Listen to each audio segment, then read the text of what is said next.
সুপ্রিয় শিক্ষার্থীরা, আশা করি তোমরা সকলেই সুস্থ আছো, নিরাপদে আছো। একাদশ দ্বাদশ শ্রেণীর শিক্ষার্থীদের জন্য অনলাইন ভিত্তিক শিক্ষা কার্যক্রমের আজকের এই যুক্তিবিদ্যা ক্লাসের সাথে তোমরা যারা যুক্ত আছো তোমাদের সকলকেই জানাই আন্তরিক শুভেচ্ছা ও স্বাগতম। প্রিয় শিক্ষার্থীরা, তোমাদের এই ক্লাসটির সাথে যুক্ত আছি আমি এ.কে.এম. আবু সাঈদ সাইফুল্লাহ, প্রভাষক দর্শন, ঢাকা স্টেট কলেজ। তো ক্লাসটি শুরুর এ পর্যায়ে আমরা আজকের পাঠ পরিচিতিটি জানব। আজকে আমরা যুক্তিবিদ্যা প্রথম পত্রের সপ্তম অধ্যায়টি নিয়ে আলোচনা করব। এই অধ্যায়টির নাম হলো আরোহের ভিত্তি। অধ্যায়টির উপর আজকে আমাদের প্রথম ক্লাসটি অনুষ্ঠিত হচ্ছে। তো ক্লাসটি শুরুর পূর্বে আমরা আজকে প্রতিবারের ন্যায় তোমাদের কিছু পূর্বজ্ঞান যাচাই করব। তো শিক্ষার্থীরা, যেহেতু আজকে আমরা আরোহের ভিত্তি নিয়ে আলোচনা করব, তো আশা করি আরোহ সম্পর্কিত কিছু প্রশ্নের উত্তর তোমরা এখানে সঠিকভাবে দিতে সক্ষম হবে। কেননা আমরা পূর্বেই তথা গত আলোচনাগুলোতে আরোহের প্রকারভেদ নিয়ে আলোচনা করেছিলাম। আশা করি তা হতে তোমরা আজকের আমার এই প্রশ্নগুলোর উত্তর দিতে সক্ষম হবে। এতে করে আমাদের আজকের ক্লাসটি আরও বেশি সহজ, সরল ও প্রাণবন্ত হবে। তো তোমাদের নিকট আমার প্রথম প্রশ্নটি হলো, আরোহ অনুমানের সিদ্ধান্তটির প্রকৃতি সাধারণত কেমন হয়? শিক্ষার্থীরা, তোমরা জানো আরোহ অনুমান কি এবং এর সিদ্ধান্তটির প্রকৃতি সাধারণত কেমন হয়। আশা করি এই প্রশ্নটির উত্তর তোমরা সঠিকভাবে দিতে পারবে। হ্যাঁ, আরোহ অনুমানের সিদ্ধান্তটির প্রকৃতি সাধারণত সার্বিক সংশ্লেষক যুক্তিবাক্য হয়ে থাকে। এ পর্যায়ে তোমাদের নিকট আমার দ্বিতীয় প্রশ্নটি হলো, আরোহ অনুমান কোন ধরনের সত্যতা অর্জন করতে চায়? অর্থাৎ আরোহ অনুমান তার সিদ্ধান্তটি প্রতিষ্ঠার ক্ষেত্রে কোন ধরনের সত্যতা অর্জন করতে চায়? আশা করি এই প্রশ্নটির উত্তরও তোমরা সকলেই দিতে সক্ষম হবে। হ্যাঁ, আরোহ অনুমান আকারগত ও বস্তুগত উভয় ধরনের সত্যতা অর্জন করতে চায়। তো শিক্ষার্থীরা, চলো আমরা আজকে যে বিষয়টি নিয়ে আলোচনা করব সেটি এ পর্যায়ে জেনে নিই। আজকে আমরা আরোহ অনুমানের ভিত্তি নিয়ে আলোচনা করব। তো প্রত্যাশা করা যায় আজকের এই আলোচনা থেকে তোমরা যে শিখন ফলগুলো অর্জন করবে তা হলো, ক, তোমরা আরোহ অনুমানের সংজ্ঞাটি ব্যাখ্যা করতে পারবে। খ, আরোহের কূটাভাস এর ধারণা ব্যাখ্যা করতে পারবে। গ, আরোহ অনুমানের ভিত্তিগুলো বর্ণনা করতে পারবে। এবং ঘ, আরোহ অনুমানের ভিত্তিগুলোর শ্রেণী বিভাগ বিশ্লেষণ করতে পারবে। তো শিক্ষার্থীরা, চলো আমরা মূল আলোচনায় যাই। মূল আলোচনার এ পর্যায়ে আমরা প্রথমেই আরোহ অনুমানের সংজ্ঞাটি আরেকবার দেখে নিব। যদিও তোমরা এই সংজ্ঞাটি জানো, তারপরেও আমাদের আলোচনার সুবিধার জন্য আমরা এটি পুনরায় আজকে আলোচনা করব। তো যে অনুমানের সিদ্ধান্ত আশ্রয়বাক্য হতে কখনোই কম ব্যাপক হয় না তাকে আরোহ অনুমান বলে। এই অনুমানে আশ্রয়বাক্যগুলোর বাস্তবতা পরীক্ষা নিরীক্ষা করে নিয়ম অনুসারে সিদ্ধান্ত স্থাপন করা হয়। সিদ্ধান্তের আকারগত ও বস্তুগত উভয় ধরনের সত্যতা অর্জনই আরোহ অনুমানের মূল লক্ষ্য। শিক্ষার্থীরা, তোমরা একটি উদাহরণ এখানে দেখতে পাচ্ছ, যেখানে বলা হচ্ছে রহিম হয় মরণশীল, করিম হয় মরণশীল, রফিক হয় মরণশীল, জব্বার হয় মরণশীল, অতএব সকল মানুষ হয় মরণশীল। এখানে প্রথম চারটি যুক্তিবাক্য হচ্ছে আশ্রয় বাক্য এবং এই আশ্রয় বাক্যগুলো থেকে যখন বলা হয় যে সকল মানুষ হয় মরণশীল, তখন সেটি হচ্ছে সিদ্ধান্ত। তো এই আরোহ অনুমানে যখন এই আশ্রয় বাক্যগুলো সংগ্রহ করা হয় তখন আসলে সেগুলো পরীক্ষা নিরীক্ষা তথা পরীক্ষণ নিরীক্ষণের সাহায্যেই সংগ্রহ করা হয়। এরপর আশ্রয় বাক্যগুলোর উপর নির্ভর করে প্রকৃতির নীতি ও কার্যকরণ নীতির উপর অবস্থান করে আসলে সিদ্ধান্তটি স্থাপন করার চেষ্টা করা হয়। আর এজন্যই বলা হয় আরোহ অনুমান আকারগত বস্তুগত উভয় ধরনের সত্যতা অর্জনেরই চেষ্টা করে থাকে এবং এজন্যই বলা হয় আরোহ অনুমানে আশ্রয় বাক্যগুলোর বাস্তবতা পরীক্ষা করে নিয়ম অনুসারে সিদ্ধান্ত স্থাপন করা হয়। তো আমরা আরোহ অনুমানের সংজ্ঞা উদাহরণ জানলাম। এ পর্যায়ে আসো আমরা সকলে এবার জানব আরোহ অনুমানের ভিত্তি। কোনো বিষয় বা জিনিস যার উপর নির্ভর বা আশ্রয় করে প্রতিষ্ঠা লাভ করে তাকে ওই বিষয় বা জিনিসের ভিত্তি বলা হয়। সোজা কথায় ভিত্তি হচ্ছে প্রমাণ বা আবিষ্কারের আশ্রয়। আরোহ অনুমান যার উপর নির্ভর বা আশ্রয় করে তাকে আরোহ অনুমানের ভিত্তি বলা হয়ে থাকে। অবরোহ অনুমান যখন আশ্রয় বাক্য হতে সিদ্ধান্ত অনুমান করে তখন সে কেবল আকারগত সত্যতাই বিচার করে, কিন্তু বস্তুগত বা উপাদানগত সত্যতা বিচার করে না। সেক্ষেত্রে আরোহানুমান আশ্রয় বাক্য হতে সিদ্ধান্ত অনুমানে আকারগত ও বস্তুগত উভয় ধরনের সত্যতাই বিচার করে দেখে। অর্থাৎ অনুমান যে দুই প্রকার হয়ে থাকে, একটি হচ্ছে অবরোহ অনুমান, অন্যটি আরোহ অনুমান।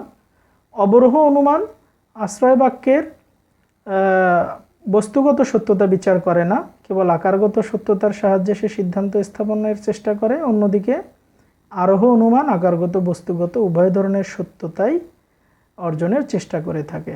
আর তাই বলে হয় যে আরোহ অনুমান যখন আকারগত বস্তুগত সত্যতা প্রতিষ্ঠার চেষ্টা করে তখন আরোহ অনুমান যে সকল ভিত্তির উপর নির্ভর করে প্রতিষ্ঠিত হয় তাদেরকে আরোহের আকারগত ভিত্তি ও বস্তুগত ভিত্তি এই দুই ভাগে ভাগ করা হয়। তাই বলা হয় আরোহের ভিত্তি প্রধানত দুই প্রকার, যথা আকারগত ভিত্তি ও বস্তুগত ভিত্তি। অর্থাৎ আরোহ অনুমান আকারগত ভিত্তির সাহায্যে আকারগত সত্যতা অর্জনের চেষ্টা করে, অন্যদিকে বস্তুগত ভিত্তির সাহায্যে বস্তুগত সত্যতা অর্জনের চেষ্টা করে। শিক্ষার্থীরা, এ পর্যায়ে আমরা আরোহের আকারগত ভিত্তিটি জানার চেষ্টা করব।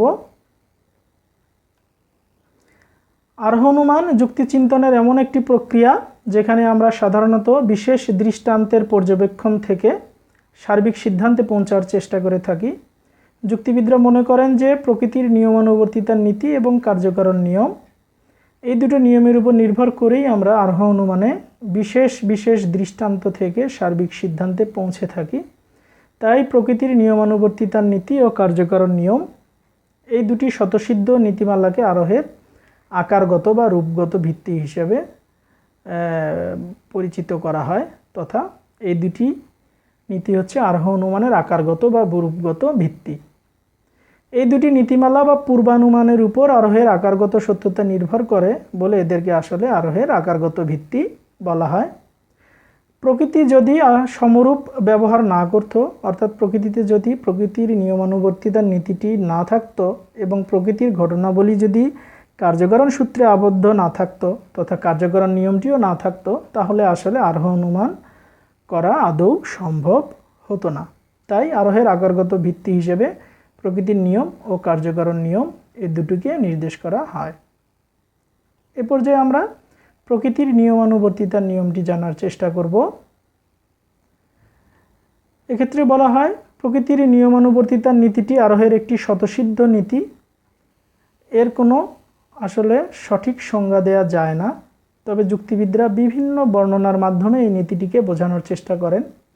যেমন প্রকৃতির রাজ্যে একই অবস্থায় একই ঘটনা ঘটে, প্রকৃতির রাজ্য একতার নির্দেশক, অবর্তমান বর্তমানের সদৃশ, প্রকৃতিতে একই কারণ একই কার্য ঘটায় ইত্যাদি।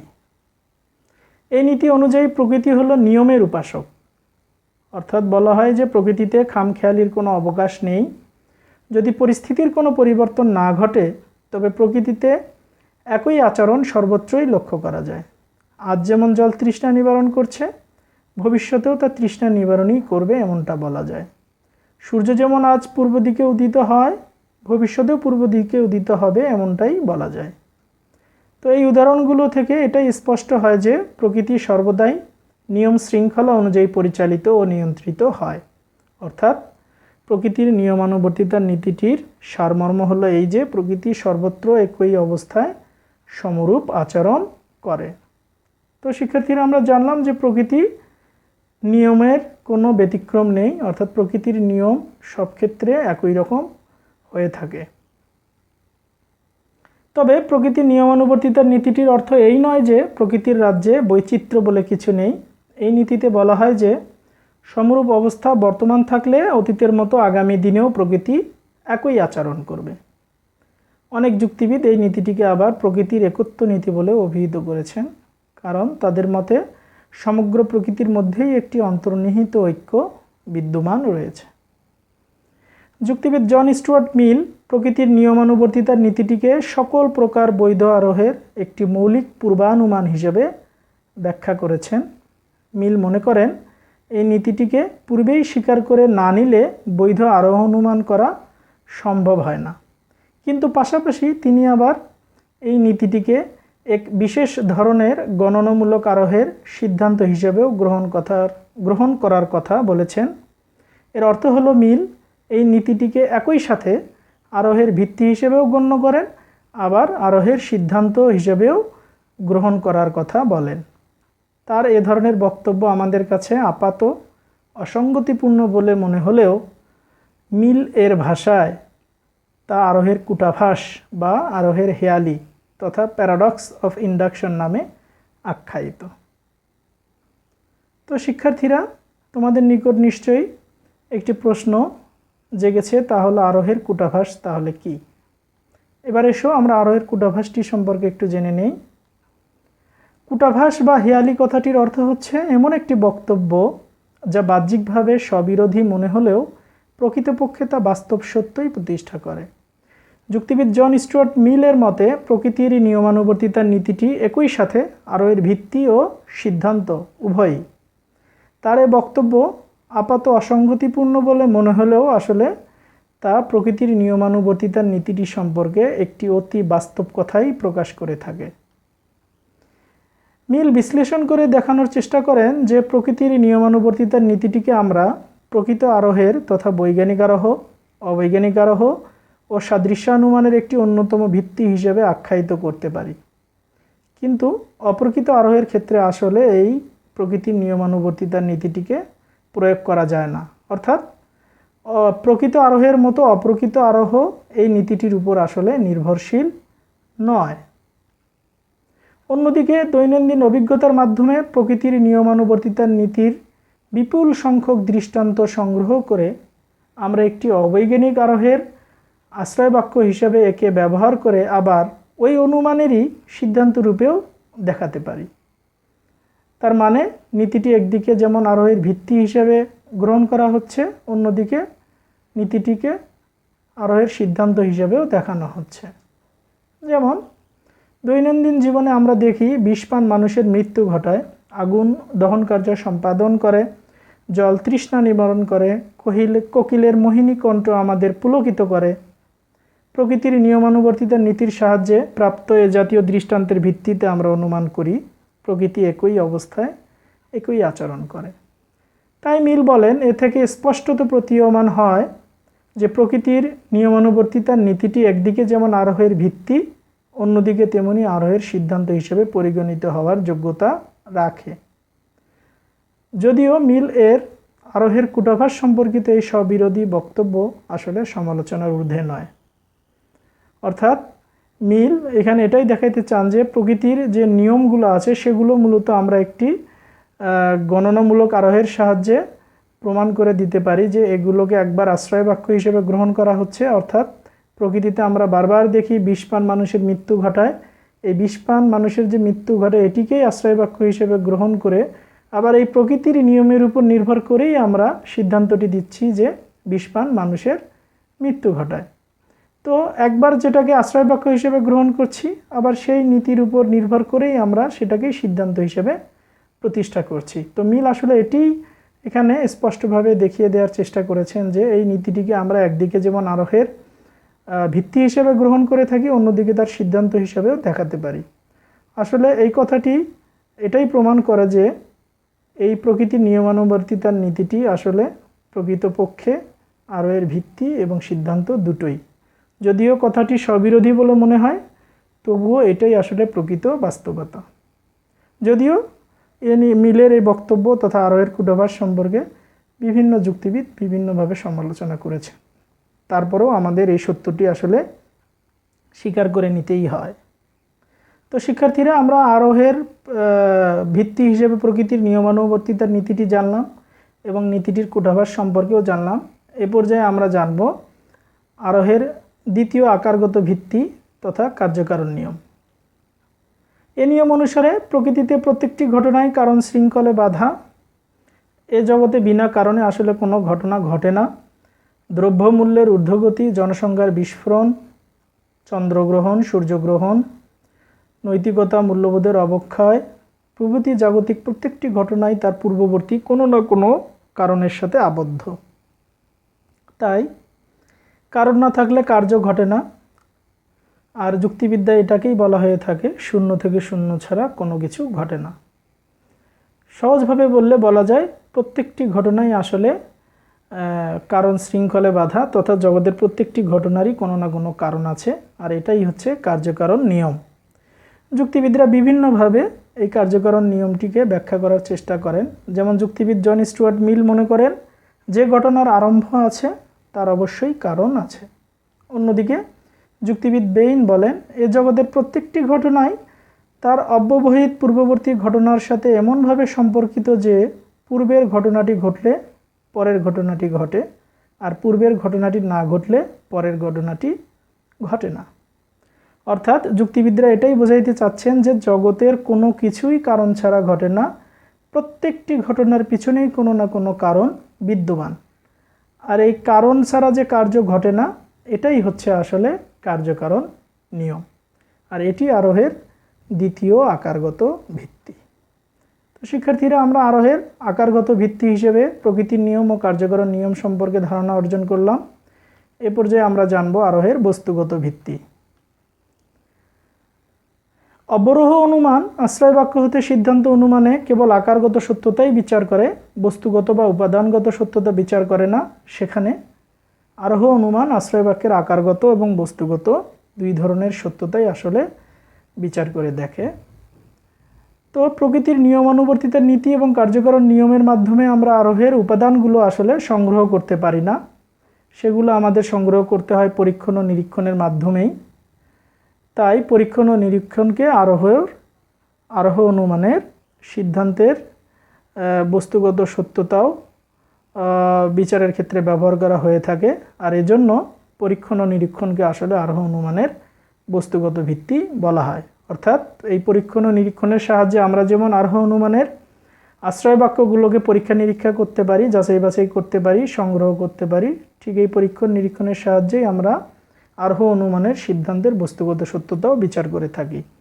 তাই এই পরীক্ষণ নিরীক্ষণের উপর নির্ভর করেই যেহেতু বস্তুগত সত্যতা অর্জন করা হয়, তাই এগুলোকে আরোহ অনুমানের বস্তুগত ভিত্তি বলা হয়। এ পর্যায়ে আসো আমরা পরীক্ষণ ও নিরীক্ষণ কি সেটি জানার চেষ্টা করি। প্রথমেই আমরা জানব পরীক্ষণ। পরীক্ষণ আরোহ অনুমানের একটি অন্যতম বস্তুগত বা উপাদানগত ভিত্তি।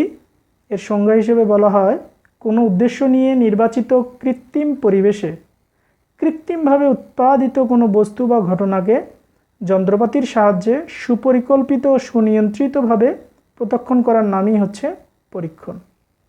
অর্থাৎ পরীক্ষণের ক্ষেত্রে আমরা প্রাকৃতিক বা স্বাভাবিক পরিবেশের পরিবর্তে নিজের ইচ্ছা অনুযায়ী নির্বাচিত একটি কৃত্রিম পরিবেশে কৃত্রিম উপায়ে সৃষ্ট কোনো বস্তু বা ঘটনাকে কোনো একটি উদ্দেশ্য নিয়ে আসলে প্রত্যক্ষণ করে থাকি। যেমন তোমরা লক্ষ্য করো, এখানে কিছু শিক্ষার্থী বা ছোট ছোট বাচ্চা কিছু যন্ত্রপাতির সাহায্যে কিছু একটা পরীক্ষা করছে। তো পরীক্ষণের ক্ষেত্রে আমরা এই উদাহরণটি দিতে পারি যে কোনো বিজ্ঞানের শিক্ষার্থী জল সম্পর্কে জ্ঞান অর্জন করতে গিয়ে যখন প্রাকৃতিক পরিবেশের পরিবর্তে কৃত্রিম পরিবেশে তথা পরীক্ষাগারে বা বিজ্ঞান ল্যাবে বৈদ্যুতিক শক্তির সাহায্যে দুই অণু হাইড্রোজেনের সাথে এক অণু অক্সিজেন মিশিয়ে জল তৈরি করে, তখন তাকে আসলে পরীক্ষণ বলা হয়। শিক্ষার্থীরা তোমরা লক্ষ্য করো, এখানে দেখো কিছু শিক্ষার্থী আসলে পরীক্ষাগার বা বিভিন্ন যন্ত্রপাতির সাহায্যে কোনো একটা কিছু পর্যবেক্ষণ করছে। তো এই জাতীয় জিনিসটাকেই বলা হচ্ছে আসলে পরীক্ষণ। এটা আসলে কৃত্রিম পরিবেশে ঘটছে এবং যন্ত্রপাতির সাহায্যে ঘটছে। তো শিক্ষার্থীরা, এ পর্যায়ে আমরা জানব নিরীক্ষণ কি। তো নিরীক্ষণ আরোহ অনুমানের অপর একটি বস্তুগত বা উপাদানগত ভিত্তি। এর সংজ্ঞা হিসেবে বলা হয় কৃত্রিম পরিবেশে নয় বরং প্রাকৃতিক পরিবেশে বিশেষ উদ্দেশ্য নিয়ে প্রাকৃতিক কোনো বস্তু বা ঘটনাকে স্বাভাবিক উপায়ে সুনিয়ন্ত্রিতভাবে প্রত্যক্ষণ করার নামই নিরীক্ষণ।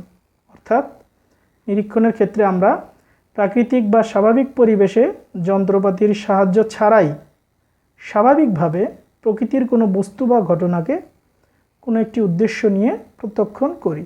যেমন এখানে লক্ষ্য করো, একটি চিত্রে দেখা যাচ্ছে যে একটি লোক এবং তার বাচ্চাটি আসলে যন্ত্রপাতির সাহায্য ছাড়াই এখানে একটি বিষয় দেখছে, তথা বলা যায় যে একটি সূর্যগ্রহণের দৃশ্য তারা দেখছে।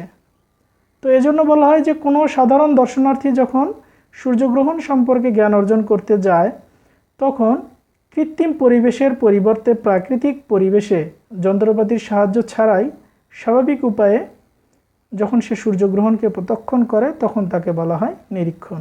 অর্থাৎ তোমরা এখানে দেখো যে যন্ত্রপাতির সাহায্য ছাড়াই স্বাভাবিক উপায়ে অর্থাৎ শুধু চোখের সাহায্যে তারা সূর্যগ্রহণকে প্রত্যক্ষ করছে, এবং সূর্যগ্রহণ ঘটনাটি একটি প্রাকৃতিক ঘটনা এবং এর জন্য তারা কোনো কৃত্রিম পরিবেশও তৈরি করেনি, তারা প্রাকৃতিক পরিবেশেই আসলে এটিকে প্রত্যক্ষণ করছে। তাই এই ঘটনাটি হচ্ছে একটি নিরীক্ষণের প্রকৃষ্ট উদাহরণ। তো শিক্ষার্থীরা, আমরা এ পর্যায়ে পরীক্ষণ ও নিরীক্ষণ সম্পর্কে জানলাম। অর্থাৎ পরীক্ষণের ক্ষেত্রে আমরা দেখলাম যে পরিবেশটি কৃত্রিম থাকে, ঘটনাটিও কৃত্রিম হয় এবং সেখানে যন্ত্রপাতির ব্যবহার থাকে। অন্যদিকে নিরীক্ষণের ক্ষেত্রে পরিবেশটি থাকে স্বাভাবিক বা প্রাকৃতিক পরিবেশ, ঘটনাটিও হয়ে থাকে প্রাকৃতিক ঘটনা, কোনো কৃত্রিম ঘটনা নয়। অন্যদিকে সেখানে কোনো যন্ত্রপাতিও ব্যবহার করা হয় না। তো এই পরীক্ষণ ও নিরীক্ষণই হলো মূলত আরোহের বস্তুগত ভিত্তি। তো এ পর্যায়ে আমরা সামগ্রিক চিত্রে আসলে আরোহ অনুমানের ভিত্তিটি দেখার চেষ্টা করব। আমরা এতক্ষণ যা আলোচনা করলাম তা থেকে আমরা জানি যে আরোহ অনুমানের ভিত্তি প্রধানত দুই প্রকার, একটি হচ্ছে আকারগত ভিত্তি, অন্যটি হচ্ছে বস্তুগত ভিত্তি। এই আকারগত ভিত্তিটি আবার দু প্রকার, একটি হচ্ছে প্রকৃতির নিয়মানুবর্তিতার নিয়ম, অন্যটি হচ্ছে কার্যকরণ নিয়ম। অন্যদিকে বস্তুগত ভিত্তিটিও দু প্রকার হয়ে থাকে, একটি হচ্ছে পরীক্ষণ, অন্যটি হচ্ছে নিরীক্ষণ। তো শিক্ষার্থী বন্ধুরা, আজকে আমাদের আলোচনাটি এ পর্যন্তই ছিল। আমরা জানলাম আরোহ অনুমানের ভিত্তি প্রধানত কত প্রকার, এরপর জানলাম আরোহ অনুমানের আকারগত ভিত্তিগুলো কি কি এবং সেগুলো সম্পর্কে ধারণা অর্জন করলাম। পাশাপাশি আরোহ অনুমানের বস্তুগত ভিত্তিগুলো সম্পর্কেও জানলাম এবং সেগুলো সম্পর্কে ধারণা অর্জন করতে সক্ষম হলাম। তো আশা করা যায় তোমরা আজকের এই ক্লাসটি সঠিকভাবে বুঝতে পেরেছ। তো এই ক্লাস থেকে তোমরা যতটুকু জ্ঞান অর্জন করলে তার উপরে একটি ছোট্ট মূল্যায়ন পর্ব এখানে থাকবে। এখানে আজকের আলোচনা থেকে আমি তোমাদেরকে কিছু প্রশ্ন জিজ্ঞাসা করব। আশা করি তোমরা প্রশ্নগুলোর সঠিক উত্তর দানে সক্ষম হবে। তোমাদের নিকট আমার প্রথম প্রশ্নটি হচ্ছে, আরোহের ভিত্তি প্রধানত কত প্রকার ও কি কি? আশা করি প্রশ্নটির উত্তর তোমরা দিতে সক্ষম হবে। হ্যাঁ, আরোহের ভিত্তি প্রধানত দুই প্রকার, যথা আকারগত ভিত্তি ও বস্তুগত ভিত্তি। এ পর্যায়ে আরেকটি প্রশ্ন হলো, আরোহের আকারগত ভিত্তিগুলো কি কি?